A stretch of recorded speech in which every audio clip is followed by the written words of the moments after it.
Yo ho ho. My past few weeks have been pretty much dominated by playing UFO 50. I bloody love this game. The So many of the games have just got so much creativity. I mean, when I first started it, I thought, "Oh, this is going to be a bit of a cool nostalgia trip." Maybe some of the games will be fun diversions. But as I got through it, I sort of realized just how many of these games were just works of genius, incredibly creative. I mean, as a whole, I would sum this collection up as sort of what you would want retro games to be. Often, when you go back and play these games from the 80s, they're not actually that fun. There's so much clunkiness about them. Um, there's been so many years of innovation and game concepts and refining of game design to fine art that a lot of them sort of missed the mark a bit. So this is going back and taking a lot of the stuff which was great about those games. I mean, something in particular I really like about all games is they just jump into the action and they sort of leave you to figure out the stuff yourself, which can be very much said and exemplified very well by this collection of games.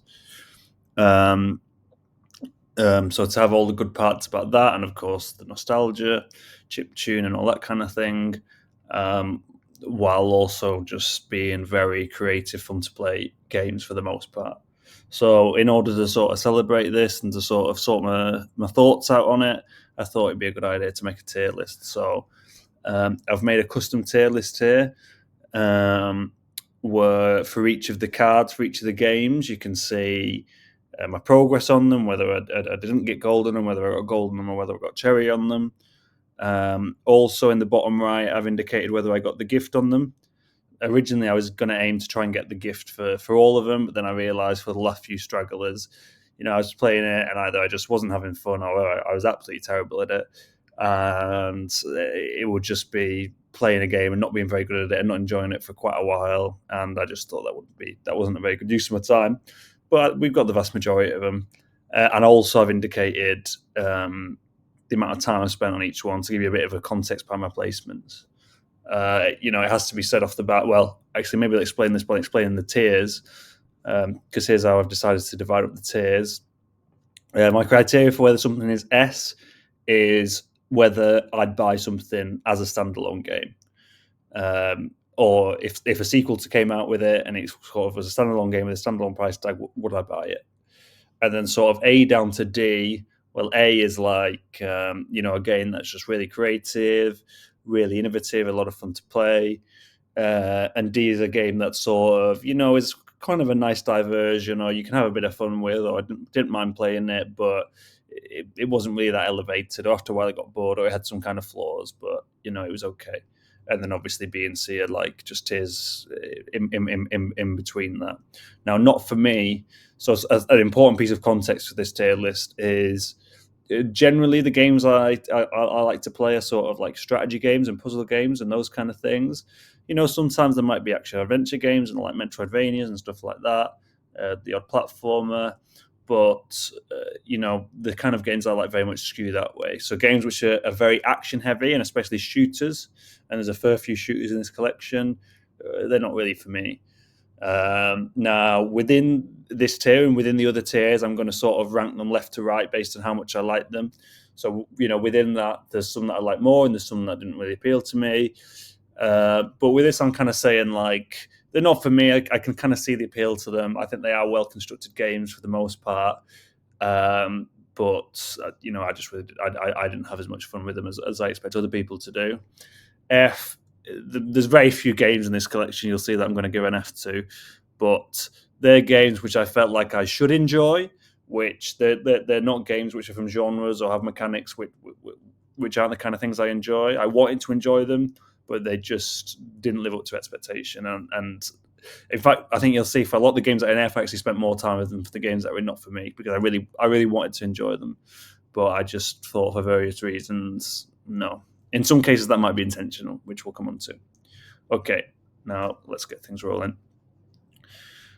So first we have Barbuta. Now, I hate to start this on a negative note after praising this game to the rafters, but Barbuta is going to be one of the few Fs, I'm afraid. So going back to what I was just saying about how some of the games in F Maybe their flaws were intentional. I think this is quite clear for this game. It's it's very much meant to show, okay, this was someone who didn't how to make games. They were sort of making it on their own time. Very primitive technology. But the thing is like I really like Metroidvanias, and I really like sort of that kind of adventure game and that kind of like exploring and sort of figuring stuff out, which sort of, from what I understand, this game sort of super exemplifies. But the control scheme was just so archaic and just not fun, and the game was just so slow. I couldn't get past that. I couldn't get past that. And as you can see, I put a bit of time into it. And I was like, you know what? I'm just not enjoying this. What's the point? Now, of course, you can say, well, that's the point, in which case, fair enough. But if I'm just ranking it in terms of how much I enjoy it as a game, yeah, it's going to be an F. And by the way, I think the makers of this game were super, super brave putting this as the first one, because I think a lot of people. I mean, for example, the first time I heard about UFO 50 was on Video Game Donkey's video about it, and the first game, and I first saw it, I was like, "Oh, that's an intriguing concept." And then the first game was Barbuto, and it just looked absolutely rubbish. So, yeah. Sorry, I was just a bit thrown because I don't know why Campanella 3 is up here. Let me just put that right. Okay, now on to a much more positive note now. Bug Hunter, I absolutely love this game. Easy S. Yeah, just so much fun. It's so cleverly put together. The perfect kind of strategy game where you start off and you think it's so hard, and then you sort of one by one piece together how the mechanics work, and just the power of each move and the different ways it can be used and the different enemies, just so well put together. So fun, like figuring things out, and how a lot of the time, you might not see a way to get through the enemies at first, and then you can sort of put together. Yeah, brilliant game. Definitely would buy this game standalone. Definitely would buy a sequel to this if it came out. Ninpek, this is definitely not for me. Again, like I said, the first exposure I had to this was watching Video Game Donkey, and actually seeing this sort of, I thought, oh, this is interesting. Not because I thought I would enjoy this game, but it was just clear how much attention and how much effort had been put into each one of these games, and it's not like every game was a throwaway. So yeah, I played this game for a bit, and I kind of, I was trying to get the gift on it, trying to get the 3 sandwiches. And yeah, I can definitely see why people would like it, but just that kind of auto scroller action game, fast paced action game, just not for me. Yeah. So next is Paint Chase. I think really enjoyed this game. I think I'll put it in A. Yeah, really a lot of fun. You can say I didn't play that long, but it's quite a short duration, and luckily I think I only beat it on my second attempt. Maybe it's a game I'll go back to again in future. But I should have explained. You may have noticed that when I've put the duration, some of them have like tildes in front of them, and that's basically because after I'd played about 20 or so of these games, I lost my progress, so I'm not able to see how much I spent on games before that. So for those games, I've just estimated how much I spent before I lost my save data, and added it onto the time I know I spent on them afterwards for where that's relevant. And the games where you see the exact times, I played them very little or not at all before I lost that data, so I can tell you exactly how long I spent on them. Yeah, Paint Chase, like the different enemies that appear, the different mechanics. Yeah, just really thrilling. Just a lot of fun. Magic Garden. Yeah, it's okay. I think it's a nice distraction. It's the kind of game I play on my mobile phone. Yeah, it's like a well-designed, fun game. It's quite cute. I like the aesthetic of it. It's very evocative of a very particular kind of 8-bit game, cutesy 8-bit game, cutesy arcade game. I think this is definitely a C tier game. It's not the kind of game that makes the collection. It's not the kind of game that I'd probably play outside this, like I say, unless it's on unless it would be on my phone or something like that. But yeah, nice, cute game, fun. Now, Mortal is definitely an S. Just genius. I think this was the game that when I saw that video game Donkey video, this really sold it to me. I was like, well, I've got to play this game because that looks so interesting.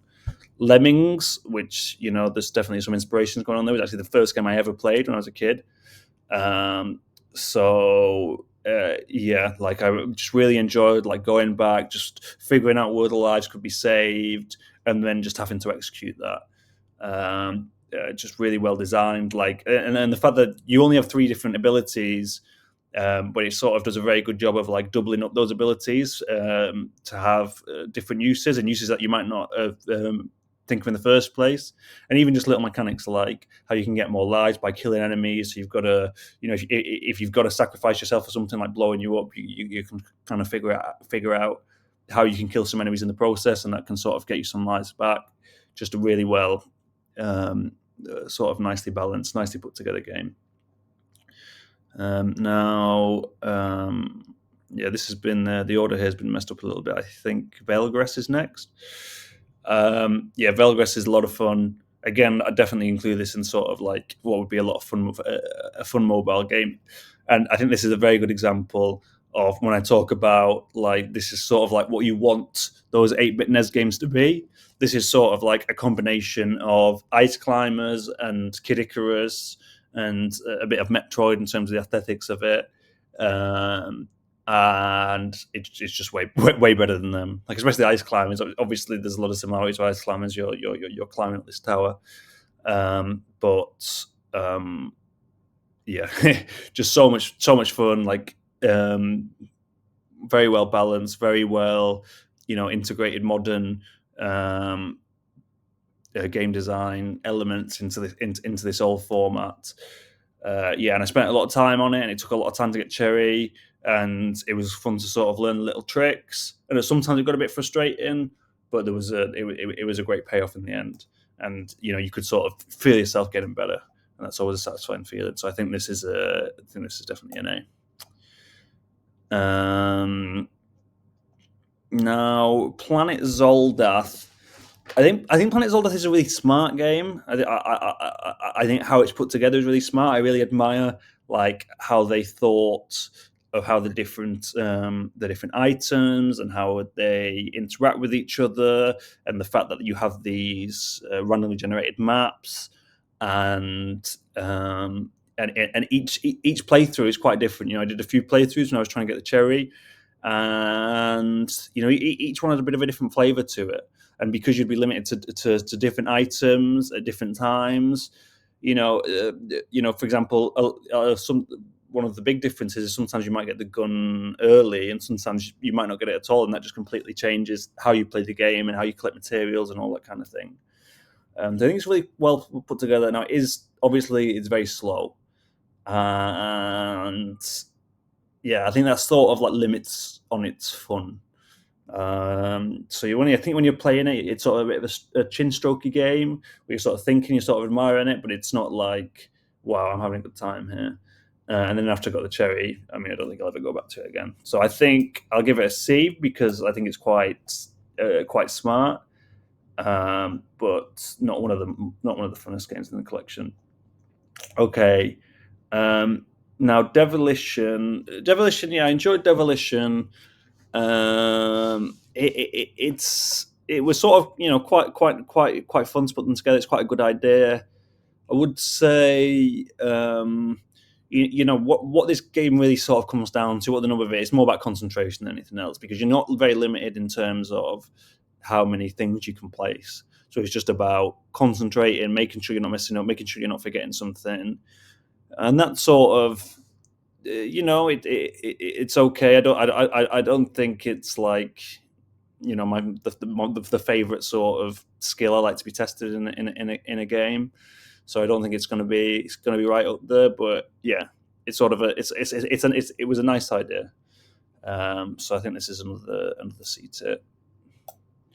Now, a tactics is a game when I first played it. I did the first few stages, and then I was like, I can't really figure this out. Like, I just seem to be losing. I just seem to be getting beaten. It's not for me. And then I came back to it later, and I sort of figured it out, and I was able to progress a bit further. And I sort of had fun doing it. I think maybe its weakness is, whereas a game like Bug Hunter, you know, there's all these different tactics and all these different considerations. I think in a tactics, like the way I think of it is like 70% of the strategy is just around arrows and the archers and how you place your archers, how they play those archers, because archers are just so strong because you can either attack your opponents long before they get to you, or you can stop yours being attacked by them.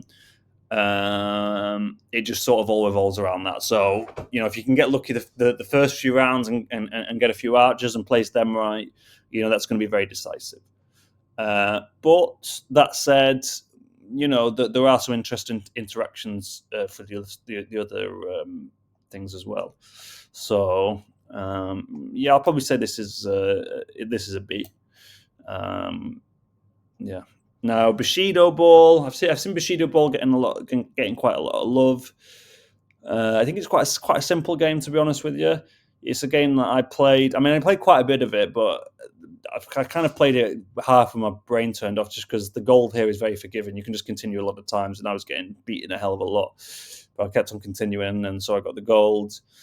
But it's sort of like, I think a lot of these games, there's a lot of really sort of outside the box thinking that's gone into it. There's just a lot of really innovative ideas that have come into it, and ideas where you think, oh, I couldn't have come up with that, or yeah, I really admire coming up with this. But this is just like, build on a tennis game for the NES. This is the kind of game where I could believe it was an original NES game, because it is quite simple. So I'd say this is a D tier game. Like it's a fine game. It's nice, it's well put together, but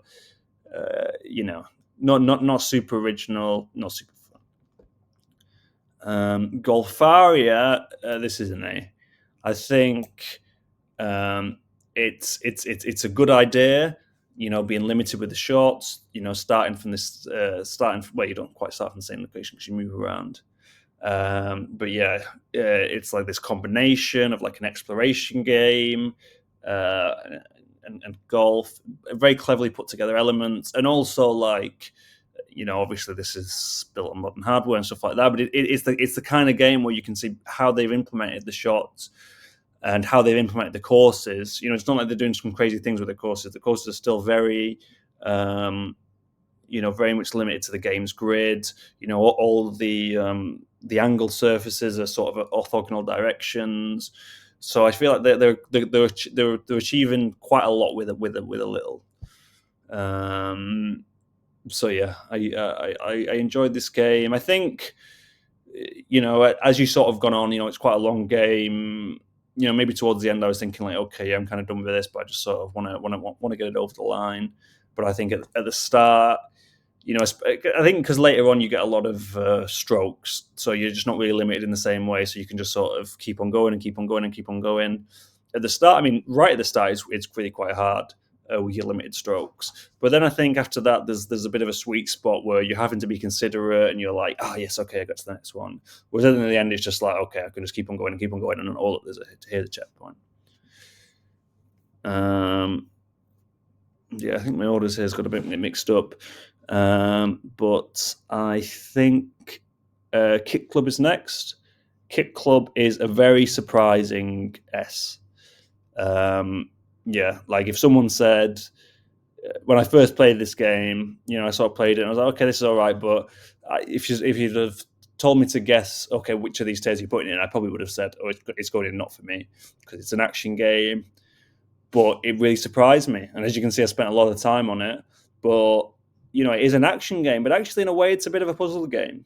Because if you're facing the same levels with the same formats each time, and the enemies are very predictable in how they move. So it's a bit figuring out, like, okay, what do I do now? Like, how do I get through this level? Okay, I need to do this, I need to go there, and sort of learning the rhythms of it. And as you learn the rhythms, every time you get better. And it looks great. It's one of the best looking games in the collection. I think the sprite work's really good. Yeah, really enjoyed it. Really enjoyed getting better. Really enjoyed like seeing what the new enemies were and how they were going to behave, and then how to tackle them, and then executing it. It was a really satisfying game. So a surprising S. And I think the fact that I'm someone who doesn't really like action games. I'm someone who doesn't really like this sort of arcade format of going back to the start each time and not saving your progress.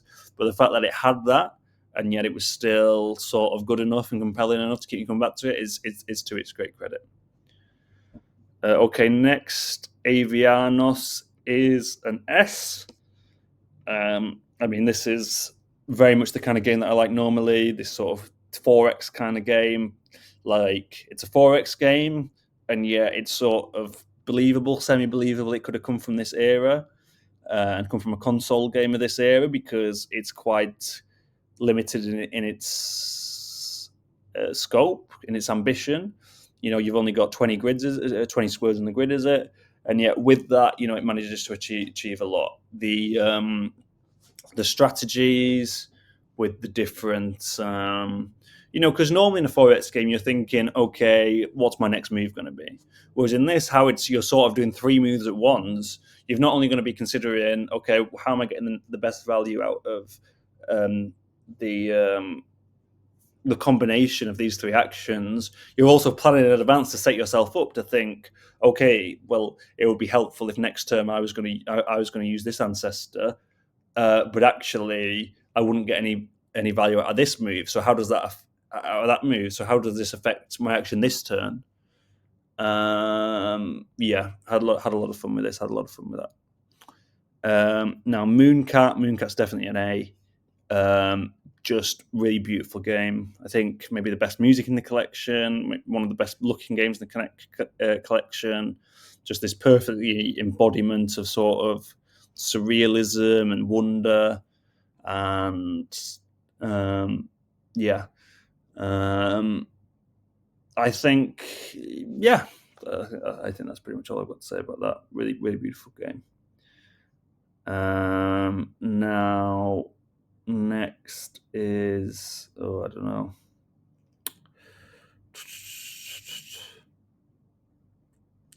Is it Koala Blocks? Okay, let's say it is. Block Koala. I keep on calling it Block Koala Box. Is NS. One of my favorite games in the whole thing, and it's the kind of game. I mean, again, it's the kind of game I play a lot. I kind of like block puzzlers, but at the start, I was like, okay, this is a cute game. It's like a soccer man game, I'll probably play through this and I'll enjoy it, but I don't think it'll blow me away because it's just a soccer man game. But just how the puzzles were implemented, how the puzzles were set out, the puzzles are really good at making you feel smart. Because you first look at a puzzle, most of these puzzles you think, I don't have a clue how to do that, but it sort of gives you enough subtle clues, enough little clues. It limits your options enough that you can sort of consider each of them and think, okay, no, that won't work, that won't work, that won't work. What about this? And you can sort of play it through bit by bit.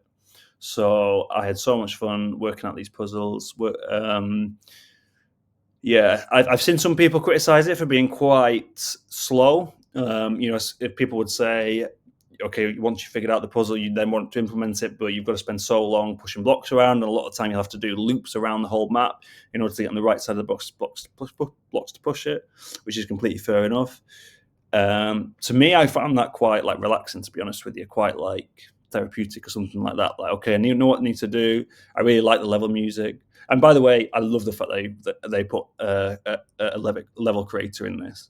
Like, this is just a perfect example of them going above and beyond in their games. I mean, I didn't use the level creator, to be honest with you, apart from to get the gift. But they just didn't need to do that, and yet they sort of went the extra mile and they put that in. And I just think that's brilliant. So yeah, love this game. Next we have Camouflage. Is it? I'm going to say Camouflage, and for Camouflage, I'm also going to say an S. Yeah, had a lot of fun with this one. It's been a while since I played this one. I think this was the first game I finished. But yeah, just a lot of fun working things out. Just really original idea. The kind of idea that once you see it, it's like, okay, yeah, this is a good idea for a puzzle game. But if someone gave me 100 hours to come up with a puzzle game, I don't think I'd come up with it in a million years. Well, in 100 hours, mixing metaphors there. But yeah, really great game, really great puzzle game. Would love to play some more of this because yeah, it sort of it leaves you wanting more. Now, next, I think we have Campanella. Campanella, I think, is a B. I think. Sorry, one second. I think, yeah, I had a lot of fun. I had a lot of fun with this. I wasn't very good at it, hence why I've not finished it. And a lot of the later games, a lot of the later levels, I've just not seen. Yeah, I think this is sort of a good sort of counterpoint to Kick Club, where I was saying, despite having this arcade format, I still managed to really enjoy it. I think for this one, I sort of would sooner it didn't have the arcade format. I would sooner it be like, okay, there's a checkpoint every 10 levels or something like that. Because though I got to, like, I think level 26, and around then there's a load of really difficult levels. I think especially level 26, I would just constantly lose a load of lives on that. So I sort of want to see what was afterwards, but I wasn't able to do that.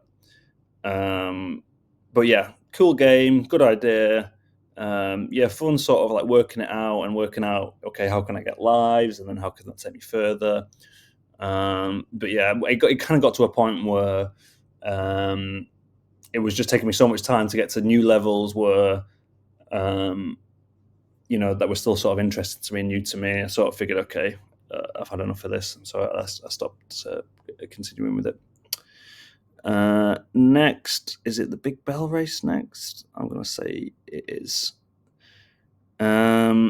Big Bell Race, I'll give a C2 because it's a lot of fun. It's one of the less original ideas. I mean, it is original in its own right, but because it's basically just tackle on top of Campanella, it's sort of getting two games out of one game, if you know what I mean. But yeah, it was it's fun. I like racing games, and this is sort of a new spin on it, a new twist on it. But not as deep or not as creative as a lot of these other games, which is why it doesn't go higher. Now I'm gonna say we have Warp Tank, maybe. Yes, Warp Tank is brilliant. Warp Tank is an A. Is an S. Sorry.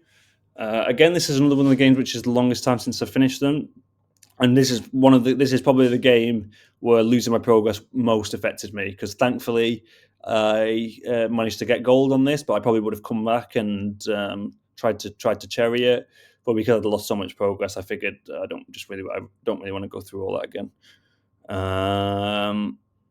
But yeah, really really great idea. Combination of puzzle and action and sort of working things out and then working out how to implement it. The bosses were a lot of fun. It was sort of a nice homage to Metroid, which is a game I really like, while sort of being completely its own thing. The aesthetics were very Metroid, the bosses were very Metroid, and the gameplay was just completely its own thing. Yeah, really brilliant game. Would definitely sort of buy it if it was a standalone. I would definitely buy a sequel to it. Next, I'm gonna say we have Waldorf's Adventure. Is it? I think Waldorf's Adventure is probably a C, high C on the high C's. Yeah, I think. Is it a B? I think C's fine. It's aesthetically, it's one of the best games. The music's great. There's a great atmosphere, great ambiance. Yeah, but sort of the gameplay loop, yeah, it didn't sort of really take me in. It was sort of a game I wanted to like more because I thought it was really conceptually cool. I thought, like I said, like really aesthetically cool. I thought it was a cool idea, cool original idea. But yeah, actually playing it, it's just one of those games where it seems quite just luck based. A lot of the times when I was sort of going forwards, I'd just send. I'd just, completely try and fly as far as I can and land on a platform. And then if I was lucky, I'd do it. And if not, I wouldn't do it. And the alternative to me seems to be being very slow and methodical, which sort of was not a time of games to play I liked as much. Sort of felt like a bit of a waste of time. And at the same time, it also felt like it was sort of just giving you more chances to die because those small jumps, especially when you didn't have much flight, they were hard to land. So yeah, I think a C for Waldorf's journey. Now we have Porgy. I think Porgy's definitely an S. Yeah, good idea. Yeah, it's one of those ideas that sort of incorporating Metroidvania with having to go up to a sea environment where you've got to go up to the top and sort of manage your fuel and stuff like that. It's one of those things which once you see it, it's like, okay, yeah, this is a really obvious, this is a really good and really clear idea, really clean idea, but it's not one I've ever seen before done in this way. I was definitely, when I was playing, I was thinking, oh, this is quite reminiscent of Dave the Diver in terms of how it looks and certain aspects about it. But in terms of how it plays, yeah, I really enjoyed it. I planned out a map for it, which I sort of really enjoyed putting together. Yeah, thankfully I lost my save data like literally just after I finished this game. If I like lost the save data like just before finishing the final boss, I'd have been really pissed off. So thank you, hallelujah. Now I think we have Onion Delivery. Onion Delivery, I think, is a B, maybe high B. Yeah, sort of. I think it goes along with Kick Club in a game that I sort of enjoyed maybe more than I expected to. This quite action heavy game, and yeah, I just find it quite compelling. And as you sort of learn the map and you sort of learn where everything is and how to get to things, you do just find yourself getting better. And the different challenges each day were sort of interesting and learning the way around them. And as you can see, I put quite a bit of time into it, which is an indication of A, I'm not that good at it, but B, also I find it compelling enough to come back to, which isn't true of a lot of these other action games. Hot Foot and Bushido Ball are very similar. Maybe I enjoyed Hot Foot a bit more than Bushido Ball, but yeah, I mean the reason I didn't play on it more is because unlike Bushido Ball, I find it very challenging and very unforgiving, having to start each time. So it would have taken me a long time to get the gold. But yeah, sort of game where you're sort of playing and it's sort of a nice diversion. But I mean, I wouldn't say in the same way I said about Bushido Ball, you could see it being an 8-bit game because it looks quite good. But in terms of the gameplay, just nothing that revolutionary, really. Next, I think we have Party House. No, Caramel's next, which is totally not for me. As you can see from how much I played on it. Yeah, just a total shooter, which for people who like these sort of, side shooters, I'm sure they enjoyed it. I'm sure they found things, but it just couldn't keep my attention, I'm afraid. So that's complete not for me fodder. Next, we have Party House, which is, again, as you might be able to tell from how much I played it, is going straight to the top. Love this game. Love deck builders. This is a perfect interpretation of what an 80s deck builder might have looked like on a console. Yeah, just completely unique setting. It's a great idea for how to set it. Someone thinks, okay, you make a deck builder. Who the hell thinks, oh, you want to make a party and you want to, where you try and get as popular as possible from who you invent. Great idea. Who you invite, sorry. Great idea. Really well executed, so much fun. I think after this, I'm actually going to make a tier list of the different guests from House Party because they were really well balanced as well. Yeah, I mean, I think it's a cliche at this point, but it's worth buying the whole collection just for Party House. Loved it. Okay, next, Divers. 1 second, sorry. So I think it's going to be an F for Divers. So it's an RPG. Yeah, I quite like RPGs when they're well done. So it's not like you can say it's not for me. And I was just sort of playing it. And I was like, I just didn't see the point. It sort of seemed to me like an RPG without all the things that make RPGs interesting. Like when you're playing an RPG, you sort of want to get invested in the characters, you want to get invested in the journey, in the plot lines, in the progression. And yes, sure, this game does have progression, but it's sort of because it doesn't link into these other things. It just all seems a bit pointless to me. It just all seems a bit arbitrary. You know, why are we doing these battles? Why am I doing this? You know, it just wasn't giving me the motivation to play. I mean, it looked pretty good. I'll give it that. But yeah, this is a game which I feel like I should have enjoyed, but just found it completely pointless. So it's an F. Now, Vanger or Vanger is S for sure. Now, did I prefer Vanger or Porgy? I think it's a very interesting thing to compare because obviously they're both Metroidvanias. I think I enjoyed like the combat in Vanger's a lot better. It was a lot of fun, and the power up system.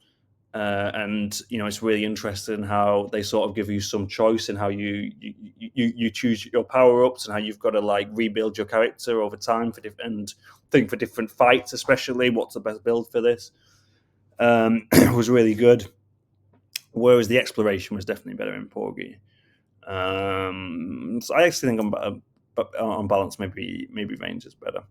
Actually, no, probably Porgy. I mean, I think the fact that I decided to cherry Porgy and get 100% on it, whereas I didn't do the same for Ranger, probably tell its own story.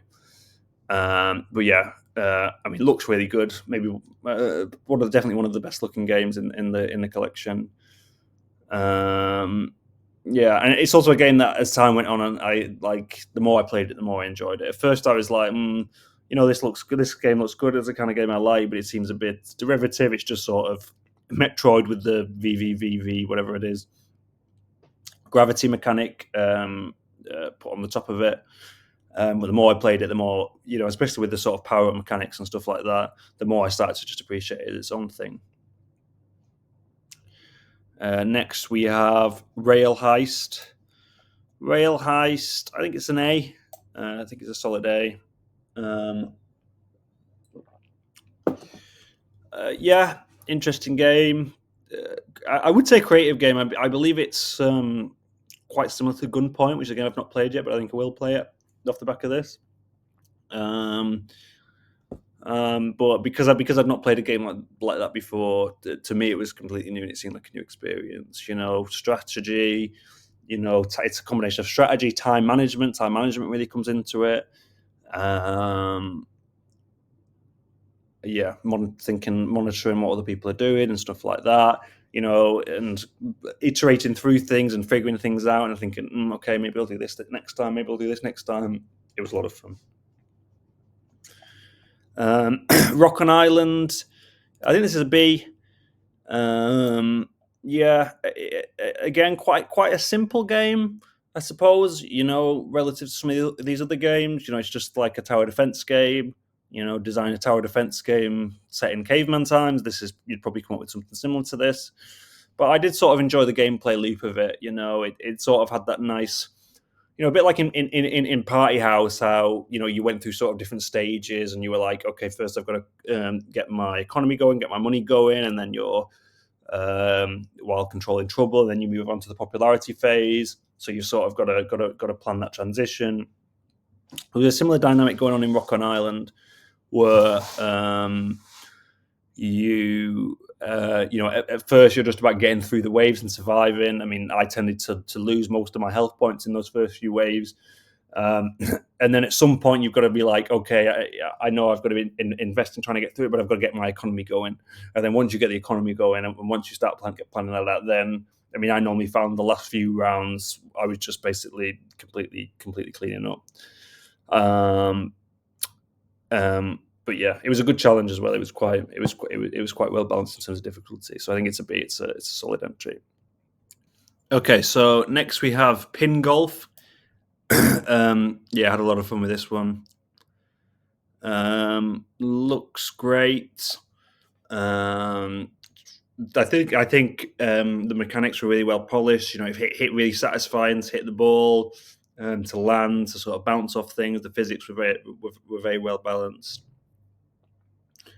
Yeah, a great game, great theming, a lot of fun.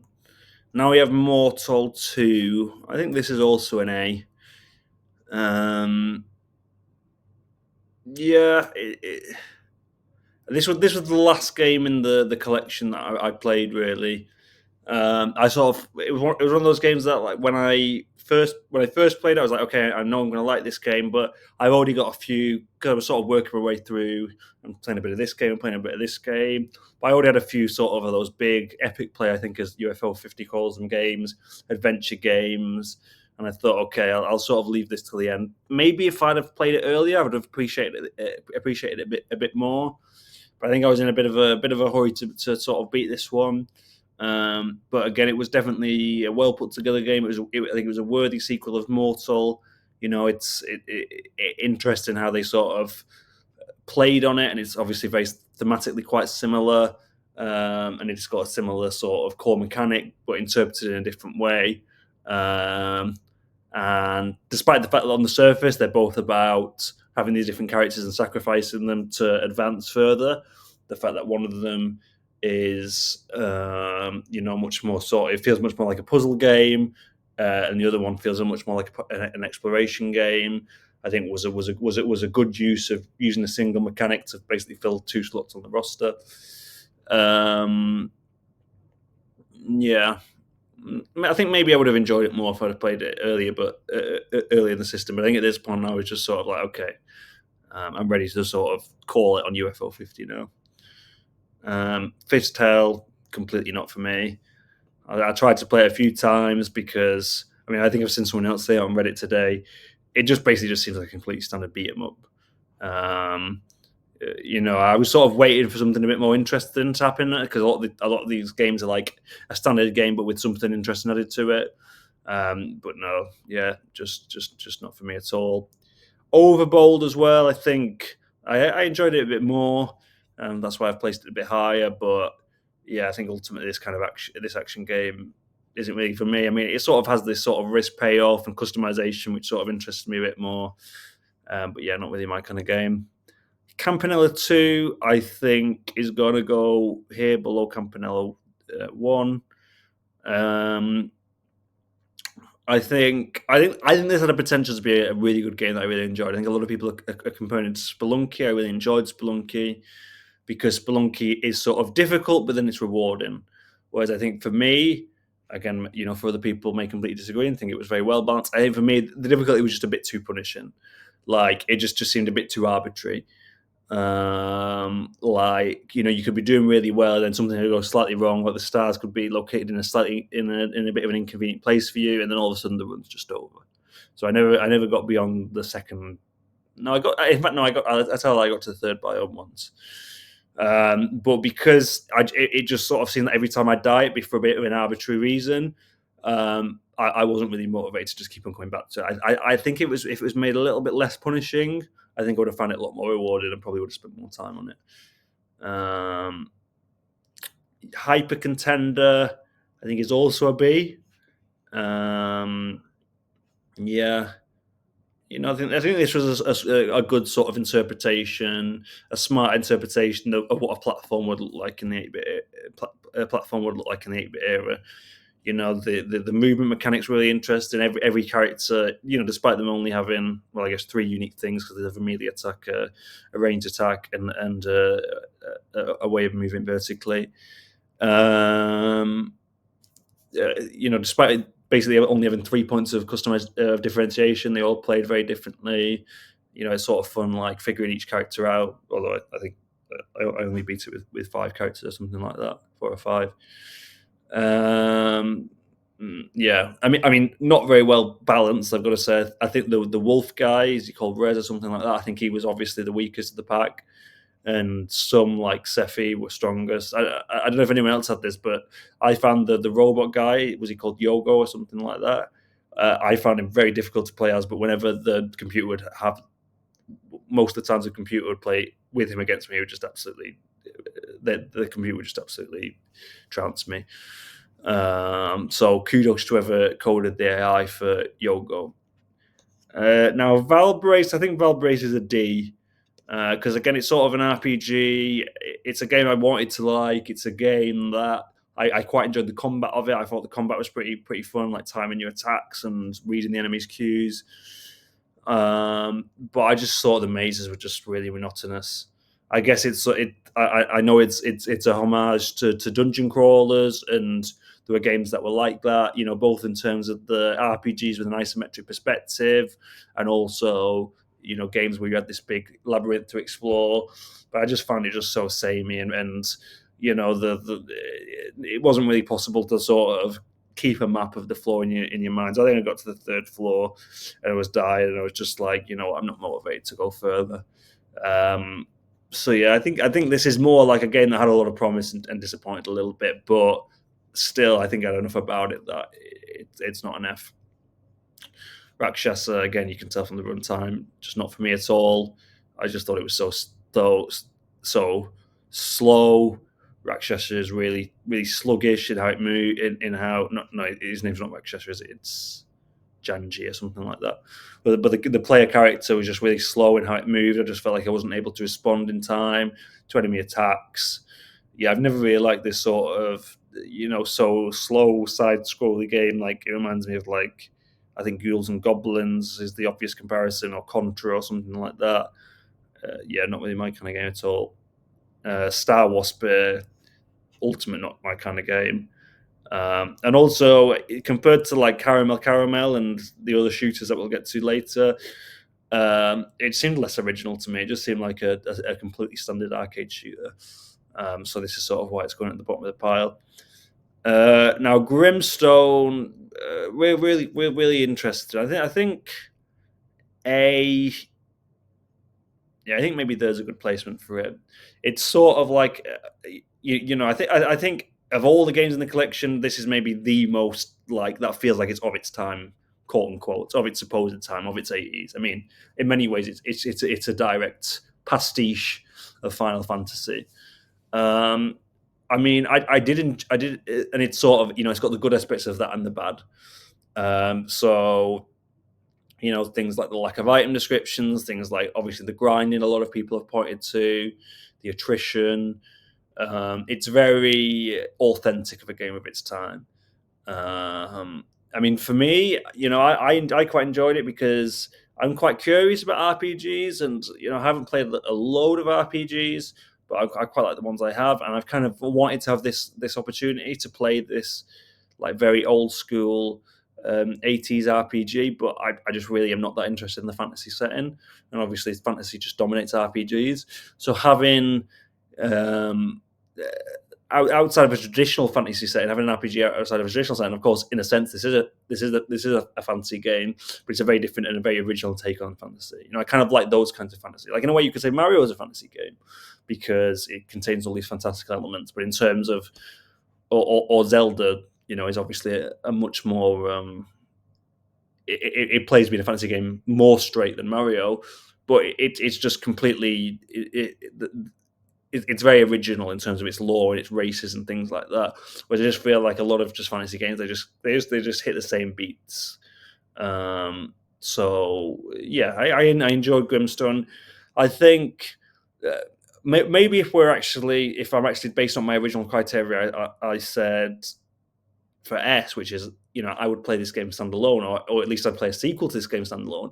I'd be very much interested in a sequel to Grimstone that was maybe a bit further down the line. That was sort of a SNES era RPG and had a bit more, was a bit less on the frustrating end. But I think in terms of how much I enjoyed it, I think it sits among this A tier. Well, now Lords of Disconia, definitely an A. Definitely an S. Sorry, I think maybe it goes here. Yeah, I had a lot of fun with this. I think a lot of people sleep on this game. Really, I think building your team, the composition of your team and how you deploy them. I think the hallmark of any good strategy game is a game that gives you interesting decisions and makes you frequently make interesting decisions. And this fits this game to a T. Yeah, like every single time when you're deciding what piece you want to move, when you're deciding how you want to move it, Yeah, I mean, one obvious thing to say about this game is the AI is ridiculously good at lining up shots. So you feel like you're at immediate disadvantage there, when the AI just manages just to pull off some insane shots. But still, despite that, you can still beat them because of the AI's inability to think strategically, to think long term, to make good use of things like water. Um, yeah, I mean, something that I'd often find is the AI would keep on pulling off these crazy shots in order to gather more crystals when it just didn't need crystals at all. Um, so in a sense, you could call it artificial stupidity. In another sense, you could say the game was well balanced and satisfying to play, and it felt like it was a good difficulty level. Night Manor is definitely another S. Let's put it here.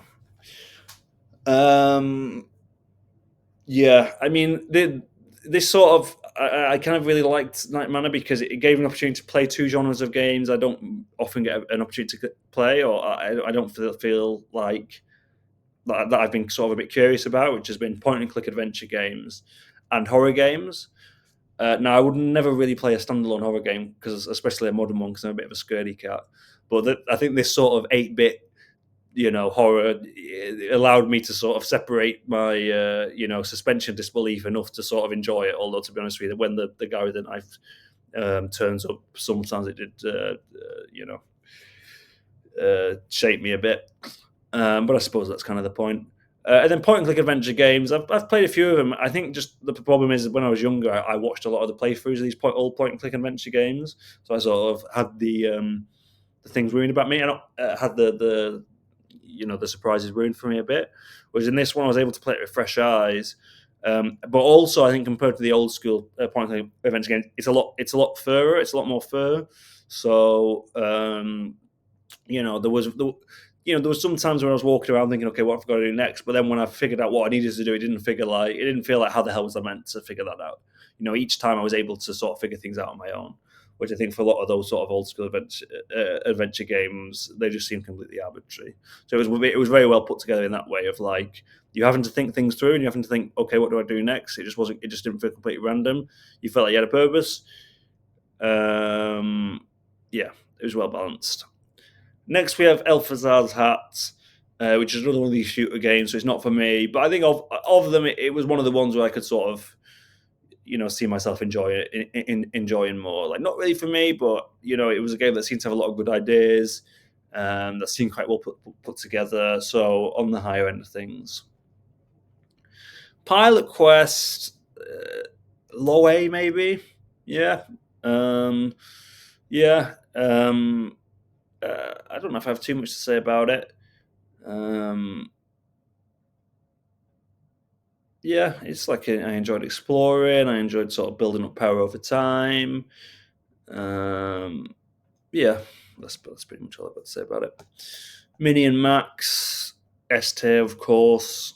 Um, yeah, I think everyone had the moment when they were playing this game, when you then zoom down to the next level. You zoom down to, like, the third level down, and you sort of, it blows your mind open, because up to that point I thought, okay, this is a really good idea. I really like how it's implemented.